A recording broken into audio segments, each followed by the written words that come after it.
저는 우리가 역사 연구하는 방법, 또 우리 문화의 정체성을 정립하는 방법이 문헌 기록을 가지고 공부하는 방법이 있죠. 추적해가는 방법. 근데 이제 저 같은 전공은 고고 미술사입니다. 그러니까 고고학과 미술사. 그래서 또 아니면은 우리 인류가 남긴 흔적, 또 인류가 남긴 유물을 가지고 그 시대 문화를 복원하기도 하고 그 옛날에 어떤 사상적인 배경, 또 철학, 종교, 이제 이런 거를 추정하기도 합니다. 그래서 오늘은 남겨져 있는 유물 중심으로 우리가 우리 역사를 되짚어 보는데 어떤 유물을 가지고 하느냐? 바로 옹기입니다. 왜 옹기를 택했느냐 하는 얘기죠. 옹기는 하도 우리 주변에 늘 있었기 때문에 그 옹기가 우리의 문화유산이다라는 생각을 하지 않았습니다. 고려의 청자 조선시대 백자는 일본 사람들의 골동취향적으로 굉장히 가치 있게 취급을 했기 때문에 한국도자연구사에서 굉장히 중요한 걸로 생각하고 한국도자사는 고려 청자와 조선 백자만으로 이어졌습니다. 그런데 어느 날 70년대 들어와서죠. 70년대 중반 어느 날 미국 사람들이, 유럽 사람들이 갑자기 옹기를 막 집어가는 거예요. 그리고 우리나라 전국에 옹기 만들던 터를 조사를 하고 촬영을 하기 시작했습니다. 도대체 저걸 왜 저렇게 열심히 쳐다보나? 그제서야 저희는 돌아봤습니다. 돌아보니까 어느새 아주 크고 멋진 옹기 항아리는 일본의 동경에 거대한 현대미술관 로비에 가 있고 또 유럽에 가 있고 미국에 가 있는 것이었습니다. 그래서 도대체 이 옹기에 뭐가 있는가? 그리고 살펴보니까 그곳에는 단순한 우리 민족의 삶의 역사만이 아니라 우리 민족의 기원까지도 담겨져 있었고 옹기가 얘기를 하고 있었습니다. 그러니까 제가 이제 그걸 탐색을 한 거죠. 그래서 그걸 가지고 전시회를 꾸몄습니다. 그러니까 여기 지금 나눠드린 그 자료가 전시의 간단한 브로셔였어요. 그래서 이 원고를 드리는 것보다 우리가 역사를 복원해가는 과정, 또 연구해가는 과정, 이런 것도 재미없게 하면은 효과가 떨어지지 않습니까? 그래서 저는 논문도 자기가 좋아하는 쪽을 재미있게 해야 되고 전시도 이제 재미있게 해야 된다고 생각을 해서 이걸 좀 재미있게 구성을 해보자. 우선 그 옹기의 역사성을 얘기하고 또 고려 청자 조선 백자 못지않은 예술성이 있는데 그 예술적 가치를 얘기하는 것도 전시를 통해서 하는 것이 훨씬 재미있고 쉬울 것 같다. 이렇게 생각해서 전시를 먼저 열었습니다. 전시를 열었더니 반응은 엄청났습니다. 그러니까 미국의 스미소니안 박물관 같은 데서 이 전시를 미국으로 유치하고 싶다. 그런 제안이 들어오기도 하고요. 많은 사람들이 옹기가 우리의 역사를 대변하고 있는 줄은 몰랐다. 이제 그러면서 많은 그 의견들을 보내주시고 정보를 보내주셔서 옹기 연구회라는 게 생겼어요. 근데 그게 한국의 옹기뿐만이 아니고 아시안 옹기, 그래서 아시안 포터리, 그래서 그 APF라는 저희가 그 단체를 만들기도 해갖고 중국, 일본, 영국, 미국 학자들이 모여서 우리 지금 옹기 도기에 대한 연구를 하기 시작했습니다. 그리고 이제 일본은 최근에 갑자기 이제 이 옹기 시유도계 연구에 아주 그 많은 연구자들이 시간을 할애하고 있습니다. 그래서 오늘은 이 옹기가 도대체 어디서부터 왔고 누구인가, 무슨 얘기를 하고 있나, 이런 거를 우리가 그림책을 보듯이 하나하나 그림을 봐가면서 하시면 아까 말씀드린 대로 재밌게, 좀 편안하게, 그러니까 지금 우리 체조했잖아요. 그러니까 어깨 힘도 다 푸시고 편안하게 그림책을 보면서 한번 찾아가 보십시다. 이게 어디서 온 누구인지. 그래서 우선 누구인지 우선 한번 보겠습니다. 이 앞쪽에 불을 꺼야 되고요. 또 침침한 데서 오랜 시간을 얘기하면 조금 지루하시기도 할 텐데 또 그림책을 보시는 기분으로 가시면 뭐 한 권 읽으시면 괜찮으실 것 같아요.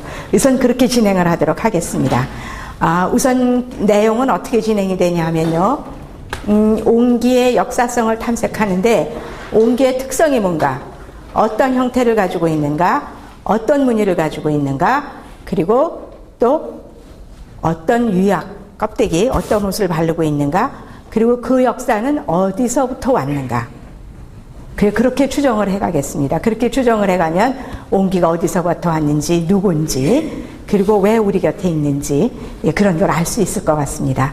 여러 선생님들하고 같이 찾아가 보겠습니다. 경상도는 경상도대로, 전라도는 전라도대로, 강원도대로, 여기는 평안도입니다. 평강도라고 지금 북한에서 분류하고 있는데, 평안도에도 추운 지역에서는 저렇게 집 안에, 따뜻한 남쪽에서는 집 밖에 안팎으로 우리가 옹기를 쓰면서 저장 용기로 또는 제조 용기를 씁니다.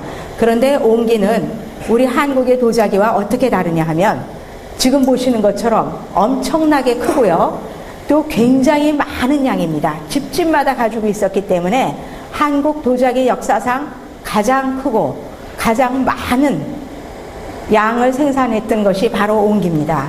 산처럼 정말 골짜기 이거는 전라남도 남원에 한 개인 소장가 모아 놓으셨는데 한 2만여 점 돼요. 그러니까 완전히 골짜기 하나를 채웁니다. 그 정도로 우리는 옹기가 늘 옆에 있었기 때문에 이 옹기의 역사성이나 예술성에 주목하지 않았던 겁니다. 그런데 지금은 이 옹기가 이제 사라지기 시작했죠.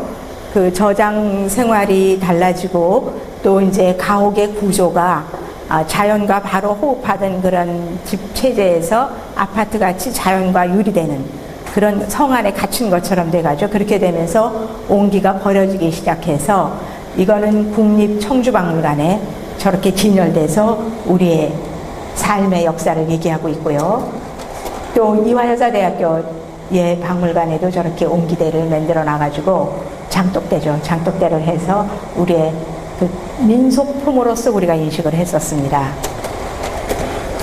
그랬는데 이제 옹기의 기능을 좀 살펴볼 것 같으면은 저렇게 땅에 묻어서 음식을 저장하는 저장 용기를 쓰였죠. 그건 뭐 여러 선생님들 잘 아시는 것처럼요. 그랬는데 때로는 또 물을 길어서 운반하는 물 깃는 운반 용기로 옹기가 또 많이 쓰이는 거죠. 이 도기의 발달로 인해서 옹기는 결국 도기입니다. 그러니까 도기와 자기를 얘기할 때 도기질에 속하는데 우리가 숨을 쉰다고 얘기하죠. 그것처럼 숨을 쉬는 그릇이기 때문에 물을 저장했을 때 물이 오랫동안 놔둬도 썩질 않습니다. 그래서 맑은 물을 길어서 집안에다 놓고 일주일 내내도 쓸 수 있었던 게 이 도기입니다. 그러니까 기능이 운반 기능과 저장 기능이고요. 또는 저렇게 이제 물을 길어서 나르기도 하는 운송용으로서의 역할이 컸죠. 이것의 발달로 인해서 사실은 인류의 산업사회가 급진전되게 됩니다. 그런가 하면은 또 제조용기입니다. 이거는 소주를 내리는 거예요. 소주골에서 소주를 내리는 건데, 시루에다가 우리가 떡을 찌기도 하고, 또, 왜 뚝배기 같은 데 끓이기도 하죠. 그러니까 제조용기로도 쓰이고, 저장용기로도 쓰입니다. 우리 민족 삶의 역사와 같이 했고, 반만년 역사, 아니면 만년의 역사를 같이 해온 것입니다. 그럼 과연 그러냐? 정말 그러냐? 옛 사람들이 남겨놓은 그림을 보겠습니다. 이거는 16세기의 궁궐도예요. 궁궐의 그림인데 저기 있는 까만 항아리들 쫙 있는 거 보시죠. 궁궐에도 저렇게 봄, 가을이면은 항아리를 주문해서 늘 갖다 놓고 저장하고 물도 저장하고 궁에서 필요한 여러 가지 발효 음식. 우리 민족은 그 된장, 간장, 발효 음식을 즐기면서 늘 저게 저장 용기로 쓰여졌기 때문에 옹기는 궁궐이나 또는 산간에 가난한 아주 그 촌부의 집이나 빈부의 격차가 없었고 지역의 분별이 없었고 계층의 분별이 없이 우리 민족 모두 나가 썼던 도자기라고 얘기할 수 있고 또 하나는 집 안의 도자기보다 집 밖의 도자기라도 할 수 있는 그런 특성입니다. 지금 이거는 김홍도의 그림이에요. 김홍도의 그림인데 저렇게 배로 운반할 때에도 옹기가 많이 쓰여졌습니다. 왜냐하면 물이 썩지 않기 때문에 오랜 기간, 장기간 항해를 할 때에도 도기에 물을 담아가면 물이 썩지 않는답니다. 그래서 특히 우리가 장보고 얘기를 많이 하죠. 우리 항해 활동, 해상 활동을 얘기할 때 그 시대에 많은 그 교역인들이 이 도기에다가 물을 싣고 술을 싣고 움직였기 때문에 그 도기의 산업이 그때부터 아주 급증되게 됩니다. 이거는 혜원 신윤복의 그림인데요. 우물가의 여인네들입니다. 우물가의 여인네들 옆에 물동이들이 있죠. 역시 운반용기로 우리 생활 속에서 삶의 역사와 같이 했던 증거들을 이 옛 그림들이 보여주고 있습니다. 그래서 옹기는 얼마 전에 우리 집 뒷곁에 있었던 것만이 아니라 지금 조선시대 16세기까지 계속 올라갔습니다. 18세기 김홍도 그림, 신윤복 그림, 또 아까 16세기 궁궐도 계속 조선 초기까지 쓰여졌다는 것을 그림을 통해서도 알 수 있고요. 더 올라가 보니까 고구려 벽화에서까지도 우리가 옹기를 썼다는 걸 알 수 있습니다. 저것도 고구려 벽화의 우물가 풍경이에요. 그런데 조금 벽화가 낡아서 잘 안 보이죠? 이렇게 복원해 놓은 그림이 보이는데 항아리들이, 지금의 옹기 항아리 모습, 오른쪽에 그 우물가의 정면의 항아리 모습이 지금의 옹기와 똑같습니다. 그래서 그런 그림을 통해서도 옹기가 우리 민족사와 같이 했다 하는 것을 얘기할 수 있습니다. 이것도 역시 고구려 벽화인데 뭐 이렇게 찌고 있죠. 시루 같은데. 그래서 우리 생활 속에서 생활용기로 늘 자리 잡고 있었던 것이 바로 질그릇, 그 옹기라 하는 얘기를 입증할 수 있습니다. 그런가 하면은 최근에 유적 발굴 조사에서 많은 이 옹기류, 도기류, 그러니까 우리말로 하면 질그릇이죠. 질그릇이 출토가 됩니다. 이거는 회암사입니다. 얼마 전에 여러분들이 즐겁게 보신 용의 눈물 같은 우리 태종대의 얘기, 조선 태조의 얘기, 그 태조의 별궁이었던 회암사 터에서 발굴됐습니다. 양쪽에 손잡이가 있는 그런 질그릇들, 이거 외에도 많은 옹기편들이 발굴이 됨으로써 우리 생활 속에 상당량을 차지했던 것이 바로 이것이었고, 우리가 이것을 통해서 그 시대 역사 문화를 해석을 할 수 있게 됩니다. 그런가 하면 이거는 최근에 아파트 단지가 남향이 아닌 북향 쪽에도 많이 건설이 되면서 북향을 발굴을 하게 돼요. 북향 언덕을 발굴을 하니까 그곳에 이 질그릇을 굽던 가마토가 많이 찾아졌습니다. 이거는 경기도 화성에 그 질그릇 가마토가 발굴되어 있는데, 제가 이걸 부분 사진을 보여드리는 거는 이런 물동이 옹기의 손잡이가 옆으로 붙어 있어요. 중국의 앙소문화권 세로로 붙어 있는 손잡이가 많은데 옆으로 붙어 있습니다. 이거는 고려시대 건데요. 고려시대까지 옆으로 붙어 있는 손잡이를 조금 주목해 주시기 바랍니다. 그 다음에 이건 좀 사진이 허린데요. 우리가 월드컵을 할 때 대전 경기장 건설을 하는데도 수많은 고려시대의 무덤에서 많은 질그릇들이 나왔습니다. 그래서 질그릇들이 우리 생활용기뿐만 아니라 부장용으로도 쓰이고 많이 이용이 됐던 겁니다. 그런가 하면은 제가 러시아의 발해 유적을 많이 조사하면서, 저거는 1960년대에 러시아 학자들이 연해주에 있는 발해의 성을 발굴을 했어요. 니콜라이에프카라는 성인데 거기에서 예외 없는 발해 토기가 나오죠. 생활용기이기 때문에. 그런데 우리가 지금 옹기에서 보는 물동이와 똑같아요. 옆으로 된 손잡이가 달린 저것이 그대로 지금 그냥 보면 지금의 옹기인지 발해시대 건지 알 수 없을 정도죠. 여러분들이 중국 여행 많이 가시면은 연변박물관에 가시면 발해 유적에서 나온 동이는 바로 또 이런 형태의 동이가 진열이 되어 있습니다. 그럼 우리의 옹기와 같구나 하는 걸 바로 아실 수 있습니다. 그럼 일단 발해까지 우리가 역사가 올라가죠. 이것도 러시아입니다. 러시아에서 출토된 많은 옹기의 파편인데 손잡이들이 밑에 부분에 옆으로 된 손잡이가 보입니다.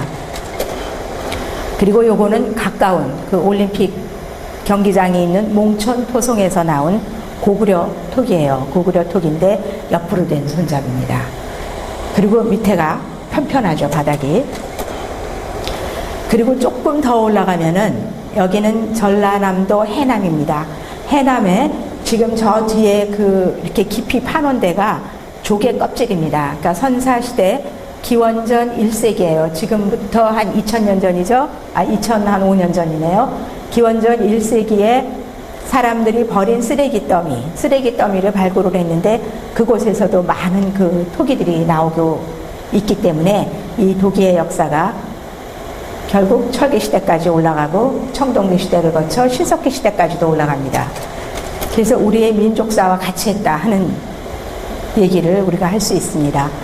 이거는 또 마찬가지예요. 전라남도 해남인데 도기를 구웠던 가마입니다.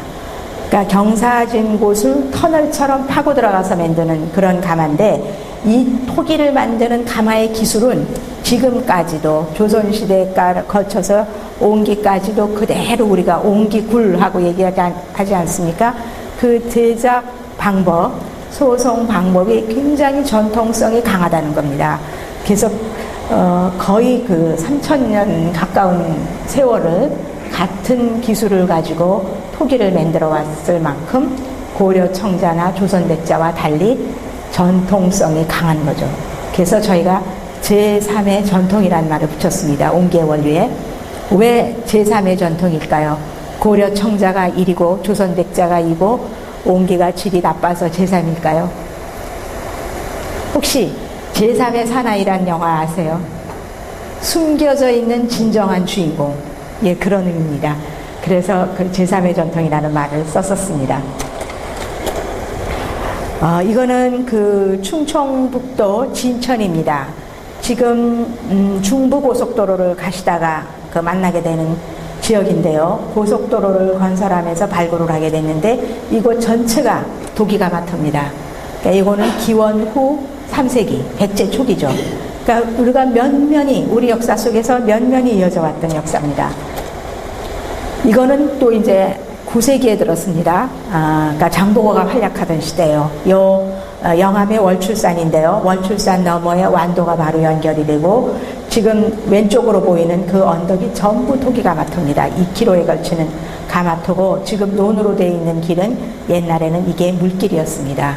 영산강을 거쳐서 목포로 나가는 그런 물길인데 갯강이라고 그러죠. 짠물이 들어오는. 그래서 여기서 만드는 모든 옹기를 싣고 바다로 나가게 되고 그 많은 오랜 항해를 할 때에 저장 용기로, 물의 저장 용기로 또 술의 그 운송 용기를 쓰였던 겁니다. 마찬가지입니다. 이거 그 9세기의 가마도 제일 처음에 우리가 한 2000년 전에 가마와 마찬가지로 저렇게 경사진 풍화 안반충을 뚫고 들어가서 굴을 뚫고 들어가서 만든 지하식 가마에서 소송했습니다. 지금의 그 얼마 전까지 있었던 경주에 있던 옹기가마인데요. 그 지하가마를 지상으로 올려서 저렇게 대량 생산을 하게 되는 것은 일본 기술이 들어오면서부터고 요 이전까지 우리는 지하식 가마에서 옹기를 구웠습니다. 예, 그럼 이제 옹기의 정체, 도대체 너는 누구인가 한번 찾아보겠습니다. 우선 굉장히 크죠. 어떤 거는 뭐 제 키를 넘는 커다란 독들이 많이 있습니다. 그리고 또 저기 시골에서 어린 시절을 보내신 분들은 화장실에 묻었던 큰 독도 생각하실 거예요. 그 독은 뭐 몇 섬들이가 들어간 그런 큰 독들을 만들었는데 그 만드는 기술이 도대체 어디서부터 왔냐는 거죠. 언제 형성이 됐는가. 지금 그 미국 스미소니안 박물관에 우리 옹기쟁이가 가가지고 사람 키가 넘는 항아리를 빚어놓으면 모두 기절을 해요. 어떻게 저렇게 큰 옹기를 빚을 수 있느냐. 우리는 그거를 아주 빠르게 성형하는 기술이 있었는데 언제부터냐. 1500년 전입니다. 볼까요? 옹관이죠. 저 옹관은 두 개를 합치면 길이가 3m입니다. 하나가 1.5m의 길이가 바로 황토지대, 중국의 우리가 황토지대, 황강유역의 황토지대 밖으로 나와서 산동으로 나와가지고요. 산동에서 배를 타면 조류를 타고 바로 영암으로 들어올 수 있습니다. 그래서 얼마 전까지만 해도 그 중국의 많은 우리 그 조선족들이 그 조류를 타고 영암으로 밀항을 해 들어오는 일이 있어서 조선일보 기자가 그 영암에서 잠복을 해가지고 그 현장을 취재하려고 했던 일도 있을 만큼요. 그래서 그 대륙의 문화가 바로 그 조류를 타고 이 서해안을 타고 강화로도 들어가고 뭐 저기 당진 쪽으로도 들어가고요. 익산으로도 들어가고 영암으로도 들어가고 그래서 이 거대한 독짓는 기술이 그 대륙고 황토지대를 거쳐서 우리한테 와서 굉장히 그 거대화되고요. 또 일본으로 가서 더 커지게 되는데 이 큰 독 짓는 기술은 이미 1500년 전에 영암에서 완성됐다는 것이 이 남겨져 있는 유물이 입증을 하는 겁니다. 물론 기록에 있는 게 아니지만 우리는 유물을 통해서 그 시대 기술을 바로 볼 수 있는 겁니다. 그래서 저희는 이거를 그 전라남도 영암에 조그마한 폐교를 고쳐가지고요. 도기가마터 옆에 있는 폐교를 고쳐서 저렇게 멋진 전시장을 만들어가지고 우리 옹기의 원료, 이 옹관, 큰 독 짓는 기술의 정점 옹관을 이렇게 전시하기도 하고 있습니다. 그리고 이제 여기에 새겨진 그 문양이라든가 형태를 보면요. 우선 좀 거무스름한 검붉은 유약이 발려져 있고요. 또 그 유약을 글러낸 아주 빠른 무늬에 무늬가 새겨져 있습니다. 또 어깨 무늬에도 저렇게 무늬가 새겨 있는데 저런 무늬는 고려 청자에도 없고 조선 백자에도 없고 분청사기에도 없습니다. 도기에, 옹기에 있습니다. 옹기에 있고 우리 도기의 역사에 있습니다. 손가락으로 그린 저 물결무늬, 윗부분에 물결무늬, 그 다음에 이제 그 밑에 부분에 띠가 돌려져 있죠. 그리고 이렇게 딱딱 끄는 무늬, 이러한 것들이 어디에만 나타나느냐? 바로 고구려 토기입니다. 평양에서 출토된 고구려 토기의 가운데 부분에 이렇게 물결무늬가, 둥글둥글한 물결무늬가 물론 신라 토기에도 있고 백제 토기에도 있습니다.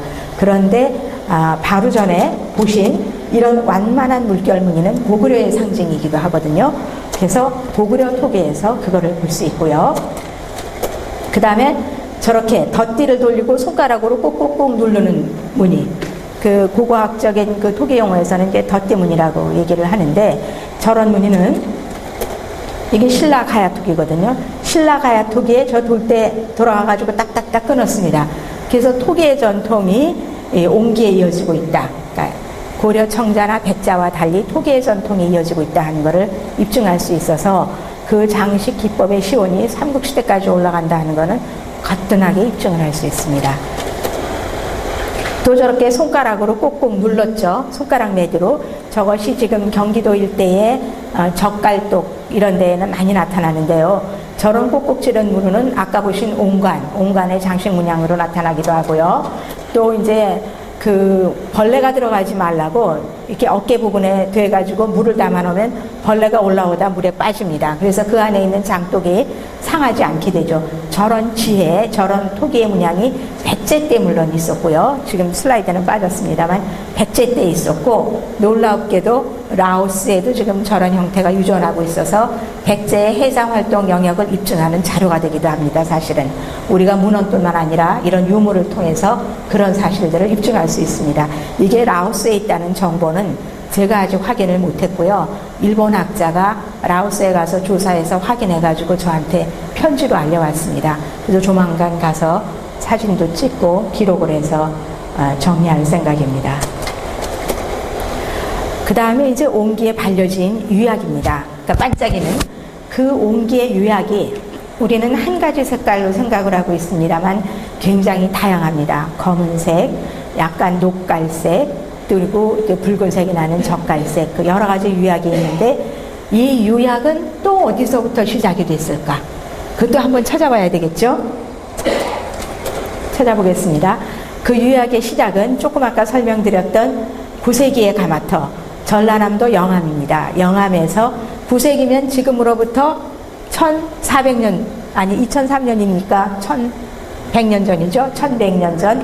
그래서 제가 이거를 뭐 1200년 만에 해고 이래가지고 다큐멘터리도 KBS하고 만든 일도 있고 그런데요. 지금 저 소나무 밑에가 전부 가마터예요. 이곳에서 가마를 발굴했죠. 그 단면을 파니까 가마 입구예요. 입구고 저 속에 모래가 지금은 채워져 있습니다. 1000년 동안 채워진 거죠. 저 속에서 그 도기를 구웠던 겁니다. 그랬는데 여기에는 보니까 반짝이는 토기에 유약이 있는 거예요.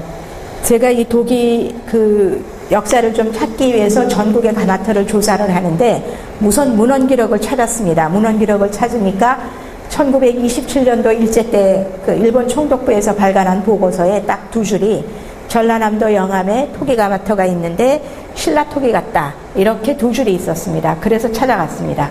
찾아갔더니 길바닥에서 주웠는데 저렇게 반짝이는 유약이 발려져 있어요. 그래서 이거는 새로운 기술을 안고 있는 가마 같다. 그래가지고 영암 군수님을 찾아가서 발굴을 해야 되겠다. 역사성을 입증하기 위해서 말씀을 드려가지고 예산을 얻어서 발굴을 했습니다. 발굴을 했더니 제 예상대로 가마도 나왔고 유약을 바른 도기의 정체가 나왔죠. 이렇습니다. 녹갈색 유약이죠. 녹갈색 유약인데 왼쪽은 좀 갈색이고 오른쪽은 갈색이고 왼쪽은 파랗죠. 저게 얇아지면 바로 청자색이 되는 것이고 이쪽에 철분이 짙어지고 두꺼워지면 검은색이 되는 겁니다. 그 가마 안의 온도와 철분의 함량에 따라서 색깔이 달라지는데 이게 기본입니다. 녹색, 녹갈색에서 검은색까지 우리 옹기의 겉 색깔은 그런 색입니다. 그런데 이것이 청자만큼 아름답지 않은가요? 보세요. 이게 영암에서 구워진 독인데 저렇게 검은색, 녹갈색 거기다 유약이 이렇게 흘러가지고 아주 현대적인 미감이 있습니다. 멋지죠. 지금의 위스키병을 저걸로 대용을 해도 얼마나 멋지겠어요. 그런 우리가 자료가 있었는데 우리가 몰랐던 것 뿐입니다. 사진이 뒤집혔는데 그래서 이 전통이 그 통일신라 말 장보고 시대의 유약을 바른 도기의 전통이 고려로 이어집니다. 고려는 청자만 만든 것이 아니라 이러한 녹갈 유약을 입힌 것으로 병도 만들고 매병도 만들고 잔도 만들고 유병도 만들고 다양한 도기의 역사가 있었는데 이거를 우리는 지금까지 저급 청자, 싸구려 청자로 분류를 했던 것입니다. 그런데 저는 이것을 고급 도기로 분류를 하고 있습니다. 지금은 거기 다 따라와주고 계신데요. 유약을 바른 고급 독입니다. 유약을 바르지 않은 독이보다 물도 새지 않고 또 아름답고 실내에 들여놓을 수 있게까지 하는 자기로의 그 변화를 갖는 것이 아니라 진로는 독이질을 가지고 있으면서 표면은 맨들맨들해서 자기와 같은 아름다움을 가진 도기가 우리 역사에 우리 생활 속에 있었던 겁니다. 그런가 하면 그 유약은 굉장히 얇고 그 태토가 그 하얀 모래 박힌 흙을 그대로 쓰기 때문에 얇아서 숨을 쉬는 그릇입니다. 그래서 저장 용기도 좋기 때문에 이것이 우리의 물감이라든가 술이라든가 이런 거를 일본이나 중국으로 수출을 할 때에는 이곳에 담아서 보냈던 겁니다. 이것도 마찬가지 그 영암 구림에서 구워졌던 그러한 독인데 그 청자 못지않은 아주 그 멋진 현대적인 미감을 가지고 있습니다. 그리고 이것이 과연 인공시우냐 아니냐 하는 문제 때문에 저게 바닥에까지 유역이 발려있기 때문에 조개 껍질을 받쳐서 구웠거든요. 그러니까 우리가 그냥 눈으로 보기에는 저런 걸로 입증을 했고요. 그리고 이것이 완도 영암에서 해남으로 기술이 옮겨져 가지고 녹청자를 생산하게 되고 더 많은 그 철분 함량이 많은 걸로 가지고 흑갈색이 나는 그 유약을 바른 독이로 또 많은 그 발전을 보게도 됩니다. 그래서 항아리나 병뿐만 아니라 우리가 말하는 자배기 또 접시, 대접 이런 것까지 만들어졌던 사실이 뭘로 인해서 더 밝혀졌냐 하면요. 완도 앞바다에서 배가 하나 빠졌어요. 배가 하나 빠지고 어부들이 자꾸 고기를 잡으러 갈 때마다 이 도자기가 하나씩 걸려왔어요.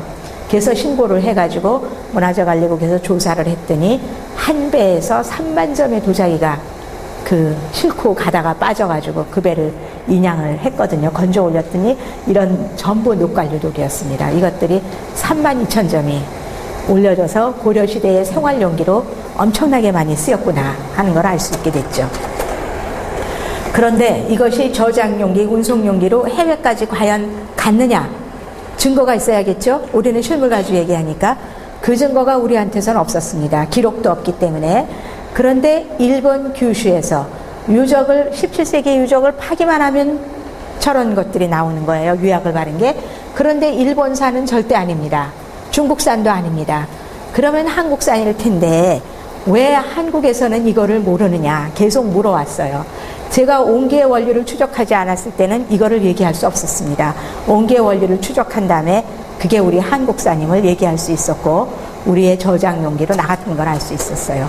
이것도 마찬가지입니다. 그 녹갈류 병이 17세기 규슈 유적에서 나왔는데 일본 학자는 이것을 조선시대에 우리나라에서 소주를 그렇게 많이 수출해 갔대요. 동이며 소주며 이제 이런 걸 가져갔는데 소주를 담아갔던 병이다. 담아서 운송해 갔던 병이다. 이렇게 쓴 논문이 있습니다. 그래서 사실은 꼭 소주만이 아니었겠지만 이 많은 파편들이 일본 규슈에서 출토되고 있는 많은 파편들이 이렇게 출토가 되고 있습니다. 그래서 우리는 이미 고려시대 또 조선시대에 이 녹관류 도기가 운송용기로 전 세계를 향해서 움직였다는 걸 알 수가 있습니다. 거기서 철분이 많은 색을 칠하면 흑갈류가 된다고 그랬죠.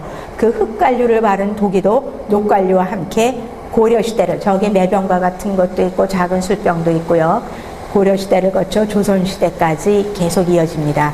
이 흑갈류 도기는 우리나라뿐만 아니라 중국 남쪽 또 베트남, 타일랜드 이 지역에서도 계속 생산돼서 우리의 그 생활용기로 아주 제작비가 싸게 맥혀지는 그릇이기 때문에 널리 쓰였던 것이고 이걸 통해서 우리 문화가 어떻게 움직이고 우리 민족이 어떻게 활동했는가 하는 것도 입증할 수 있습니다. 이것도 어느 시대 것 같습니까? 얼마 전에 본 옹기 같죠? 고려시대입니다. 고려시대에 이런 그 젓갈류, 흑갈류, 자배기가 옆으로 손잡이입니다. 손잡이를 보세요. 이것도요. 뭐죠? 저 똥장군이죠. 똥장군인데 똥장군에 저렇게 멋진 유약을 발랐겠습니까? 검은 유약을 발랐죠? 저거는 술장군일 것 같아요. 근데 길이가 60, 70cm 되는 커다란 겁니다. 그리고 너무나 당당하기 때문에 이거는 고려 청자 못지않은 국복감이에요. 근데 우리가 가치를 몰랐을 뿐입니다. 이제 가치가 개발돼가지고 영국 대형박물관에서도 그렇고 미국 스미소니안에도 이거를 빌려가고 싶답니다. 근데 저희는 못 빌려준다 그랬죠. 깨지는 안 되기 때문에. 그래서 이렇게 지금 이화여자대학교 박물관에 소장하고 있습니다. 이걸 저희가 1972년도에 구입을 했는데 구입할 당시도 그 당시도 상당한 가격을 주고 구입을 했습니다. 왜냐하면 저희는 이 가치를 높이 평가했기 때문입니다. 그렇죠. 좋죠. 예. 그리고 움직일 듯한, 지금도 우리가 석유나 이런 거는 저런 장군에다가 해서 운반하죠. 차도 그렇고 기차도 그렇고. 그러니까 액체 용기를 운송하는 데 좋았던 것. 이것이 바로 독일로부터 시작이 되고 많은 물량을 운송하기 때문에 산업이 움직이게 됐고요. 또 중앙의 문화가 지방으로 확산되고 다른 나라의 문화가 다른 지역으로 확산이 됐던 겁니다. 그런가 하면은 또 우리가 멋진 예술작품도 만들어내는 겁니다. 녹갈류에다가 젓갈류의 그 성분으로 그림을 그리면 저렇게 근대적인 멋진, 어떻게 고려 청자만 아름다울 수 있어요. 현대적인 미감이 있는 예술품도 만들어냈습니다. 그리고 이제 조선 초기에 들어와서 그 흑갈류 약을 이제 두텁게 입히기 시작해서 우리가 가까이 본 옹기로 가는데 저렇게 발은 남겨놓고 저렇게 한 것이 꼭 현대 도자기 같지 않습니까? 저런 예술성도 우리가 개발해야 될 것 중에 하나입니다. 전통 가치 하나입니다. 전통 가치는 개발하는 사람 거죠. 개발을 해야 되는데 그 가치는 개발하는 사람 거예요. 근데 우리가 모르고 있었기 때문에 저 가치를 일본이 먼저 개발을 했고 미국이 먼저 개발했고 영국이 먼저 한 겁니다. 우리가 우리 걸 먼저 알아야 우리 걸 팔 수가 있는데 못 파는 거예요. 아시아의 모든 기법이나 그 문양의 디자인이나 이런 거를 유럽 사람이 지금 팔고 있습니다. 아시아 사람이 못 팔고 있습니다. 아주 쉽게 예를 들어서 이태리의 유명한 디자이너 알마니 같은 사람은 우리 동양의 옷의 선을 가져다가 디자인해서 팔고 있고요. 우리는 못 팔고 있습니다. 우리 가치를 우리가 알아야 팔기 때문에 지금 이 시간이 굉장히 중요합니다. 지금 이 국학원 국민강좌의 국학, 보훈과 민족 정신 교육을 위한, 저는 저 목적이 너무나 우리에게 절실하고 필요하고 아시아 정신을 되돌려서 정말 인류를 구한다면 우리가 이 일이 얼마나 소중한 일인지 모르겠습니다. 그래서 여기에 오신 사실 어르신들이 저희는 정말 너무나 고맙고 든든한 그 힘이 됩니다. 그런가 하면 이게 약탕관이죠? 그런데 이게 어느 지방 건지 아십니까? 제주도입니다. 저렇게 손잡이에다 멋을 냈는데 제주도가 왜 저렇게 또 특별한 그 예술성이 있느냐. 제주도는 대륙의 문화를 받아가지고요. 사실은 한반도를 통해서 간 것만이 아니라 하바롭스크에 있는 아무르강 하류에서 배를 타면요. 조류를 타고 제주도로 닿아요. 규슈로 가서 거꾸로 쳐서 제주도로 닿기 때문에 대륙의 문화가 바로바로 그 제주도에 접목이 돼가지고 그곳에는 그 우리 고대 토기의 전통이 그대로 남아 있습니다. 그래서 제주 옹기에서는 서사토기의 모양을 볼 수 있고 또 이렇게 그 고대 토기에서 봤던 어떤 그 손잡이에 힘을 준 또 그 돌대를 강하게 한 그런 점들이 남아가지고 아주 멋진 그 예술성을 표현하기도 합니다. 이제는 그 옹기의 형태 쪽으로 한번 그 넘어가 보겠습니다. 활달한 무늬죠. 활달한 무늬의 기상. 이건 어디에서 볼 수 있느냐 하면은 역시 고구려 벽화입니다. 고구려 벽화의 나르는 구름의 아주 필치, 또 백제 벽화의 비운문, 또 청룡, 백호 이런데 그 움직이는 동적인 그런 것들의 기운이 이상하게 옹기에 남아 있습니다. 이제 형태로 들어갑니다. 지금부터 보시는 옹기의 여러 가지 형태의 모양을 입력하세요. 우선 동그랗습니다. 그리고 바닥이 편편합니다.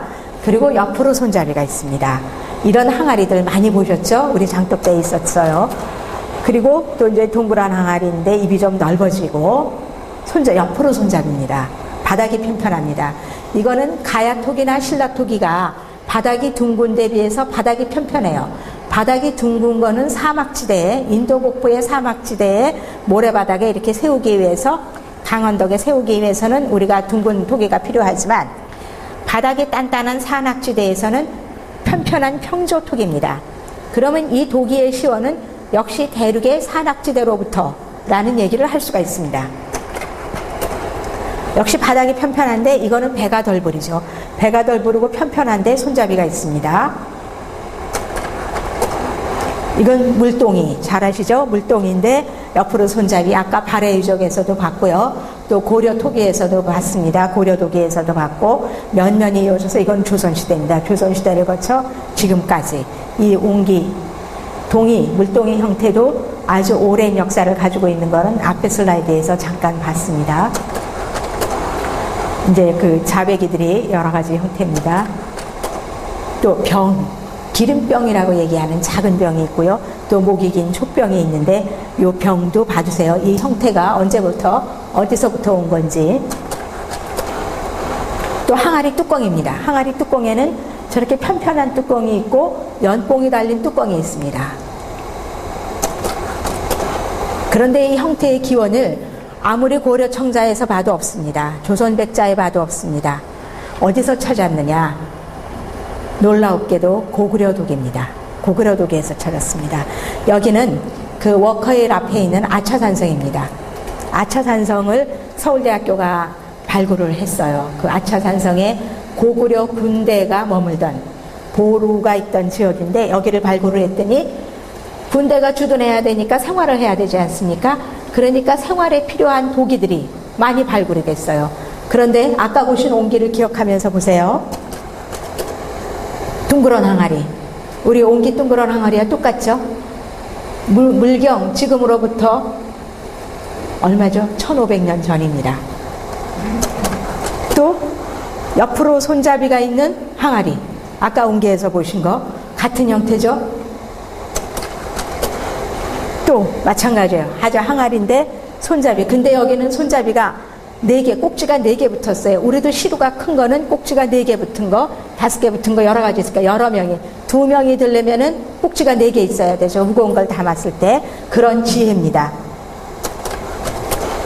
또 기다란, 그 배가 부르지 않은 긴 독이 아까도 있었습니다. 젓갈독, 옆으로 손잡이가 운반하기 좋게, 그러니까 운송하게 편리하게 옆으로 손잡이를 역학적으로 계산해서 붙인 거죠.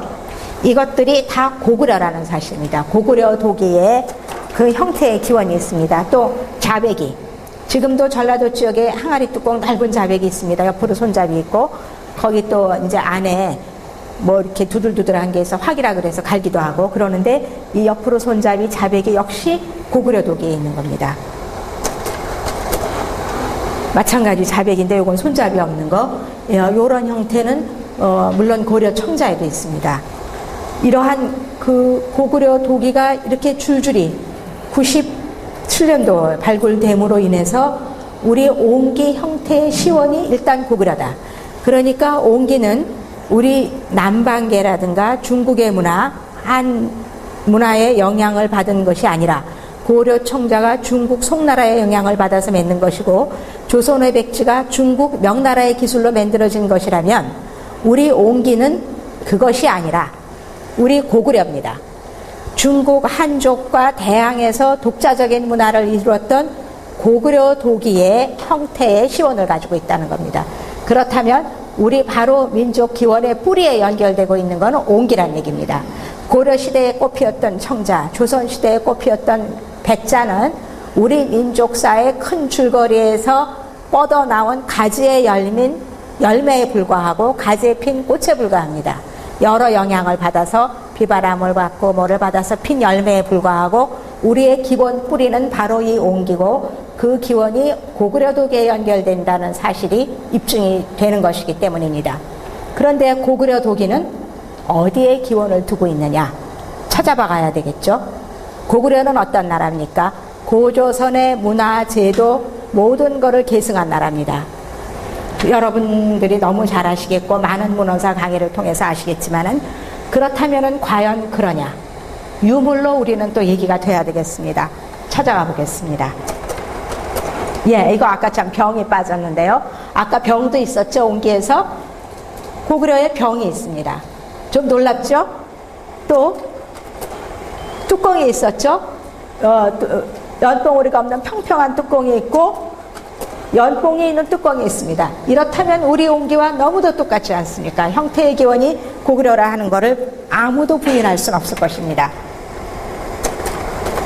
자, 이제 그러면은 고구려의 앞선 모든 고구려 제도와 문물을 줬던 청동기 시대, 고고학에서는 고조선이라는 역사 시대의 용어를 안 쓰고 계속 청동기 시대라고 기술 발달사석으로만 분류하고 있습니다만 우리가 역사를 얘기할 땐 고조선 시대에 해당하는 청동기 시대의 유물에 밑에 보이는 둥근 항아리 형태가 이미 나오기 시작했습니다. 그리고 위쪽에 오른쪽에 자백의 형태, 그리고 이제 지금 그 왼쪽에 있는 그 단독 주칠 그 토기들, 또 가지문 토기들은 요거는 그 인도 북부계죠. 인도 북부에서 남방을 거쳐오는 게인데 이거를 꼭 우리가 남방 유입설로만 얘기할 수가 없습니다. 왜냐하면은 요서 지방에 이미 홍도가 다 나와 있기 때문입니다. 이거는 전라남도 영암 장천리라고 하는 곳에 청동기 시대 사람들이 살았던 그 집터가 발굴이 됐습니다. 그곳에서 나온 그 토기로 빚은, 흙으로 빚은 항아리인데요. 그 풍만한 양감이 우리가 바로 그 옹기 형태의 기원을 가지고 있는 걸 알 수 있습니다. 여기에는 아주 엄청난 그 많은 고인돌들이 있습니다. 고인돌이 고조선의 유물이라는 건 여러분들이 잘 아시는데요. 그 많은 그 고조선의 토기가 우리 옹기의 선과 밑에가 평절하는 그러한 그 형태의 기본 동질성을 가지고 있습니다. 또 요거는 그 충청도 지역에서 발굴된 토기인데 입이 넓은, 그리고 그 배가 부르지 않은 항아리 형태고요. 또 이게 좁은, 그리고 위에 이제 손가락으로 꾹꾹 누른 문양 있죠? 이 문양은 우리 지금 옹기까지도 계속 이어지고 있는 문양입니다. 지금 얼마 전까지 젖독은 배가 부르지 않죠. 이 젖독의 형태고 밑에 편편한. 그래서 이 청동기 시대부터 우리의 이 형태의 연원이 있다 하는 얘기를 할 수 있습니다. 자백이도 마찬가지입니다. 이거는 기원이 더 올라갑니다. 지금으로부터 5000년 전 신석기 시대죠. 신석기 시대의 자백이에서도 우리가 저런 그 자백의 형태가 기원을 한다는 걸 알 수 있으면 이 옹기야말로 우리 민족의 기원과 같이 했다 하는 얘기를 이렇게 실증 유물로 입증을 할 수 있습니다. 그리고 저기 지금 이것도 이제 그 자백의 종류의 하나인데요. 이렇게 돌대 무늬가 있죠. 위에 무늬가 있고 손가락으로 꾹꾹 찍은 무늬. 이것이 옹기의 돌대에도 나타나고 옹간에도 나타나고 마찬가지 신석기 시대입니다. 예. 그리고 이제 손잡이인데 이게 이제 옆으로 손잡이가 아니고 이렇게 세로 손잡이가 달려있죠. 이거는 지금 어디 출토냐 하면요. 강원도 양양입니다. 양양의 신석기 시대 출토인데 여기 유적은 지금 동해안을 쭉 타고 그 꼬리 끝까지 올라가서요. 조금 더 가면은 핫산이라고 하는 곳에 그 신석기 시대 사람들이 남긴 폐총이 있습니다. 아까처럼 쓰레기장이 있는데 거기에서 발굴된 토기들과 똑같습니다. 그러니까 그쪽의 대륙문화가 동해안을 타고 양양까지 내려와서 우리는 대륙문화가 오는 루트가 두 가지입니다. 끝까지 동해 끝까지 가가지고 아모르강 하류에서 내려오는 루트하고 그 다음에 요동에서 그 요하강을 건너서 바다를 건너서 우리 서해안으로 들어오는 두 가지 루트인데 이거는 동해안을 타고 들어오는 그 루트 중에 하나입니다. 나타난 토기 중에 하나인데 역시 마찬가지 밑에가 평저기 때문에 이거는 그 인도 북부의 사막지대의 신라가야 문화의 계통과는 다른 바닥이 편편한 땅의 것이라는 것. 그리고 이제 우리가 고조선 토기를 기본적으로 얘기할 때 미송리 토기 얘기하죠. 아까 보던 청동리 시대하고 미송리 토기에 그 많은 금속기와 함께 발굴되는데 보십시오. 옆에 손잡이고 이 볼륨이 있는 그 풍만한 항아리. 그래서 우리 그 옹기의 기원은 고조선까지 형태적으로 일단 올라간다 하는 게 입증이 됐고 또 거기에 쓰여지는 문양, 돌대 문양이라든가 파상 문양이라든가 이런 것들이 삼국시대를 거쳐 청동기 시대, 특히 고조선 시대 토기 문양까지 이어진다 하는 것을 입증할 수가 있습니다. 그런데 그러면 고조선 토기 문양들은 어디로부터 왔을까? 중국의 수많은 토기 중에 또 찾아봐야 되지 않겠습니까? 그래서 또 찾아봤죠. 막 찾아보니까 그 앙소문화권에 굉장히 많은 그 장식된 채문 토기가 발굴이 됐습니다. 저게 저렇게 많이 발굴이 된 이유도 미국의 그 앤더슨이라고 하는 분이 중국에서 저 채문 토기를 보니까 그 디자인이 너무나 현대적인 거예요. 저 문양이 너무나 멋지니까 막 사들였어요. 그래가지고 엄청나게 도구를 해가지고 저렇게 쌓여졌습니다. 감숙성 청해성 바로 우리 민족의 기원을 얘기하는 지역에 널리 퍼져 있습니다. 최근에 중국이 서북지방 개발을 하면서 또 엄청나게 도굴이 돼가지고 저도 그냥 막 쫓아 들어갔죠. 쫓아 들어가서 좀 막 사들여 오기도 하고 그랬습니다. 얼마 전까지 저게 일본에서 200만 엥까지 하던 거가 그 서북지방 개발로 인해서 그 현장에서 제가 뭐 50만 원, 60만 원에 살 수 있었어요. 그래서 저희 박물관에도 좀 수장을 했습니다만 그러한 이 세문 토기의 유형 중에 하나가 바로 평저에 옆으로 된 손잡이가 있더라고요. 여기는 여러분들이 중국 가시면 서안에 많이 가시지 않습니까? 서안에 가시면은 그 진나라 황제 진시황의 병마용 많이 보시고요. 그 다음에 가끔 들르시게 되는 것이 서안의 반파 유적지라고 하는 데가 있습니다. 그 신석기 시대 사람들이 살았던 집터를 발굴을 해가지고 놨는데 거기에 토기들이 지금 그 실내가 어두워서 좀 저렇습니다만 토기들이 우리 옹기의 형태입니다. 바닥이 편편하고요. 배가 부르고 풍만하고 그래서 제가 그 앙소문화 토기를 살펴보니까 거기에 우리 토기의 유형이 같이 있더라고요.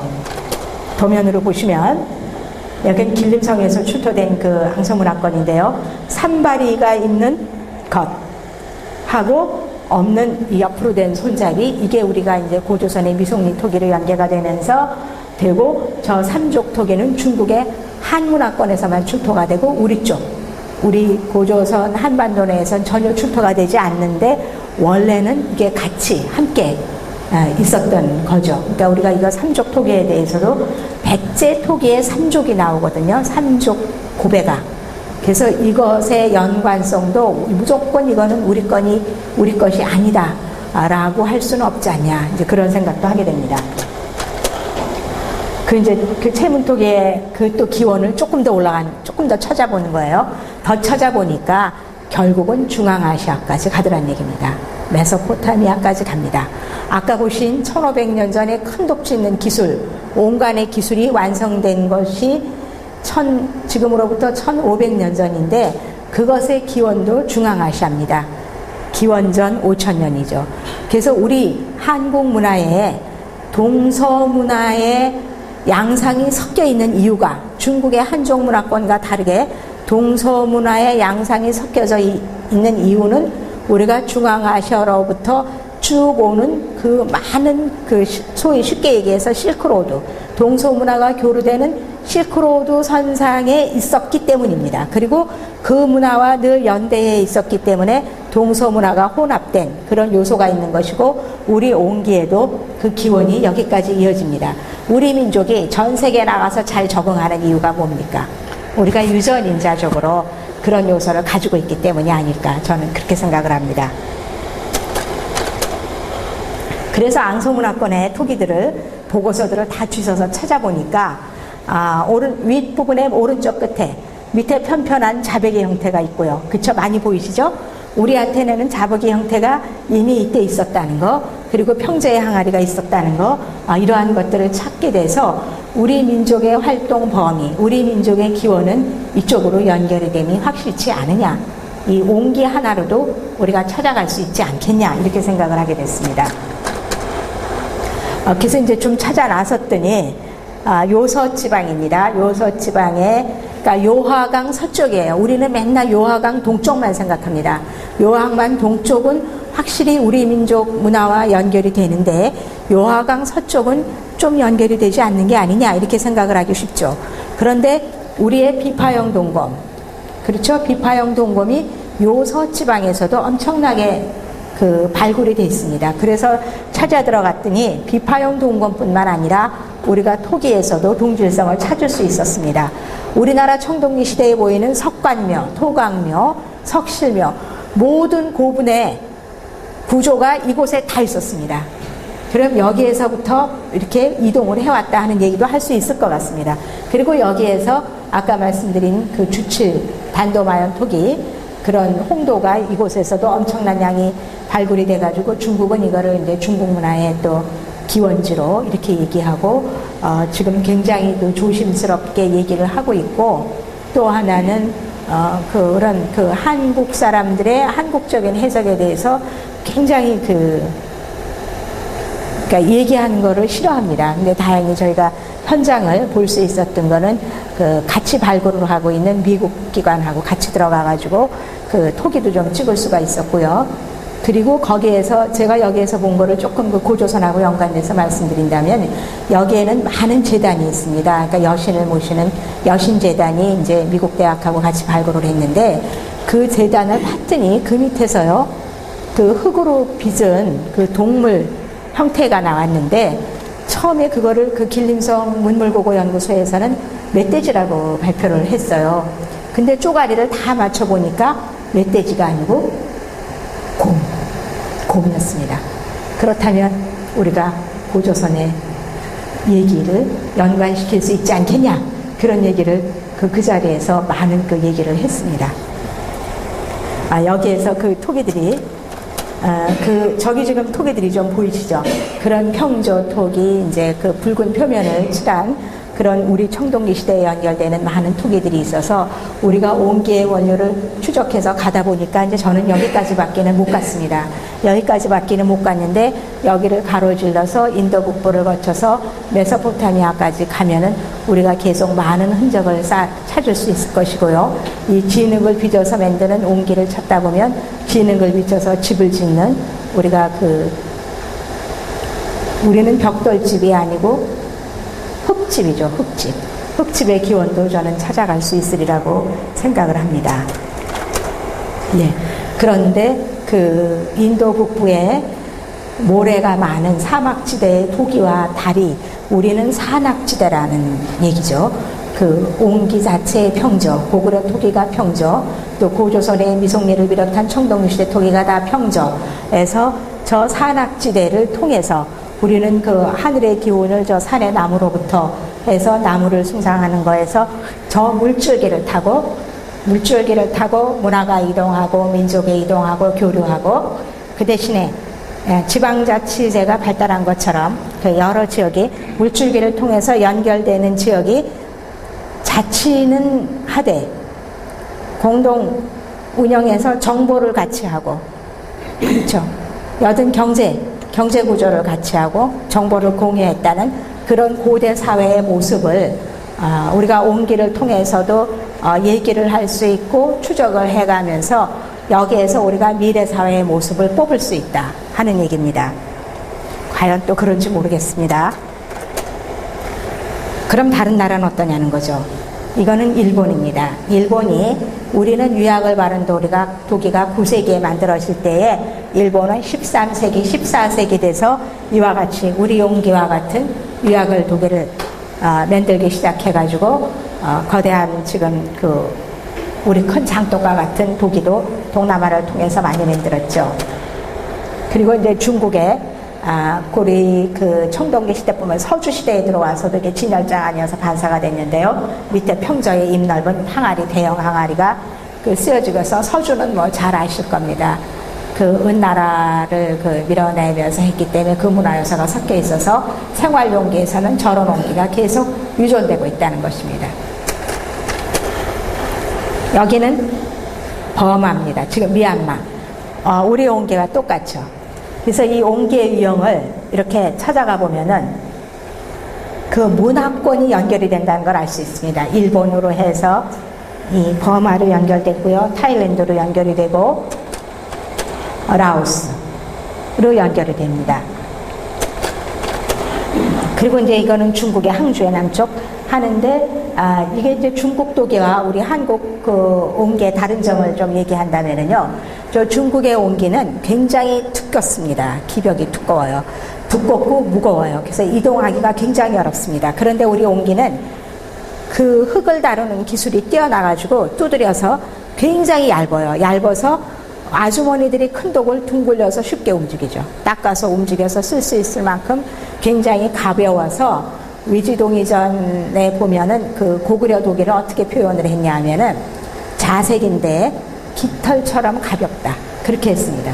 그러니까 우리는 항상 실크로드의 고구려가 실크로드의 상권을 장악하고 있는 나라이기 때문에 상업을 굉장히 중요시해서 유통을 중요시했습니다.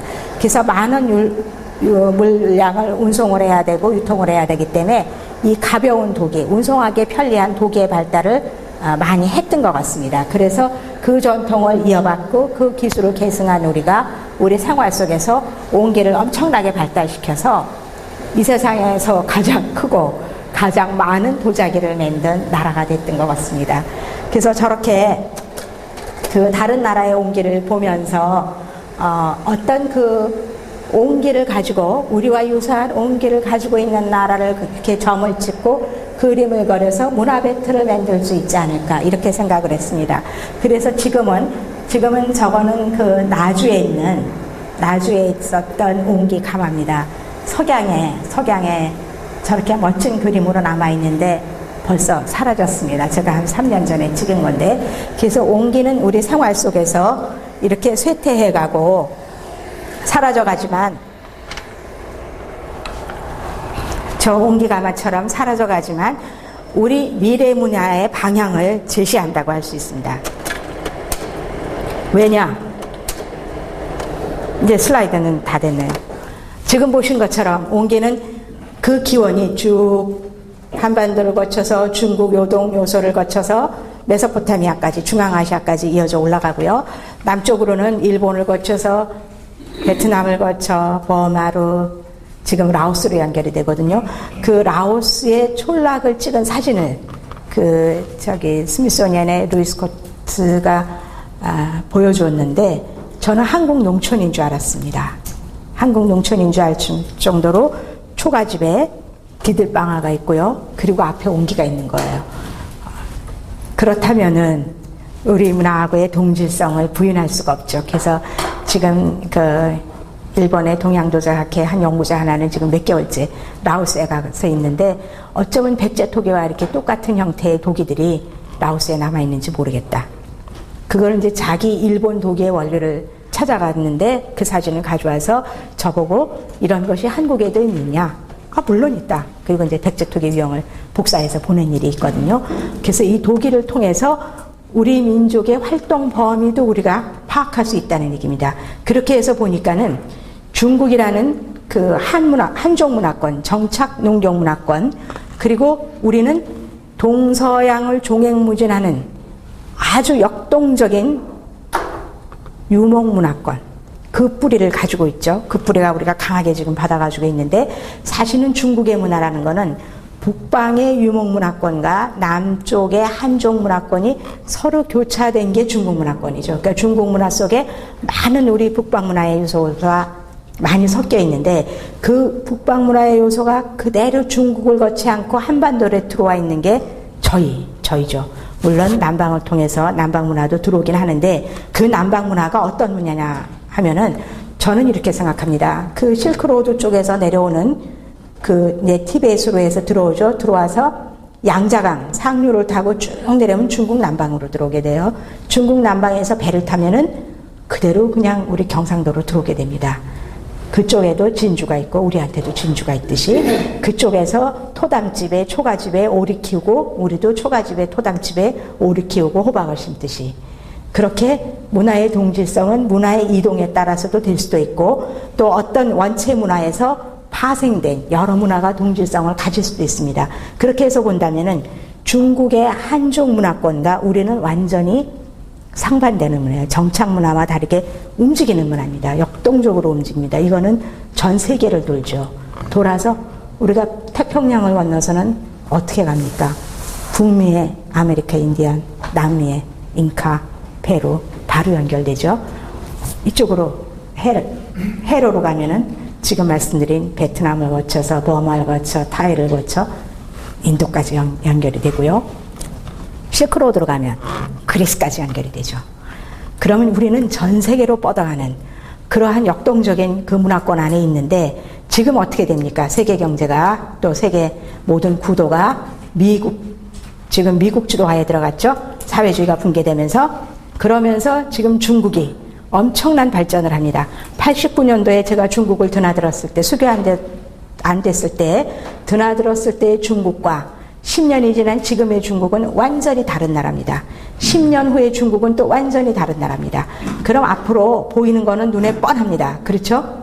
결국은 미국과 중국이 그 전 세계의 어떤 패권을 서로 견주는 그게 될 때에, 우리가 중국 대륙에 붙어 있는 우리가 뭐를 가지고 중국과 차별하는 독자적인 민족으로 얘기를 할 수 있겠습니까?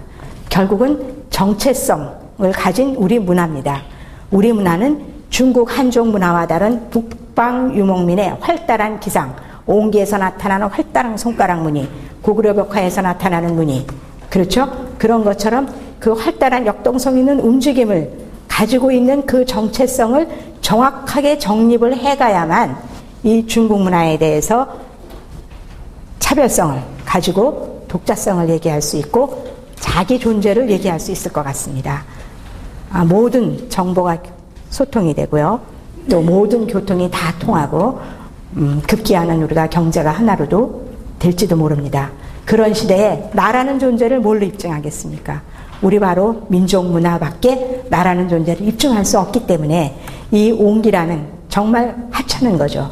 늘 집에 있었던 이런 거지만 이것의 역사성, 그 정체성을 분명히 알므로써 우리는 중국의 송나라 청자, 또 경덕진의 백자와 다른 우리의 전통적인 또 아주 정체성이 강한 이런 도자기 문화가 우리한테 있었다 하는 것을 우리가 정립하고 요거를 계승시켜 나가야 나라는 정체를 얘기할 수 있을 것 같다 라고 저는 생각을 해서 이 옹기의 원리라는 전시를 기획을 했고, 또 여러 선생님들에게 그 전시 기획한 내용을 이렇게 설명을 해드렸습니다.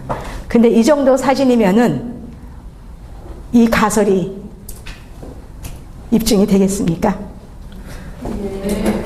납득이 되시죠? 감사합니다.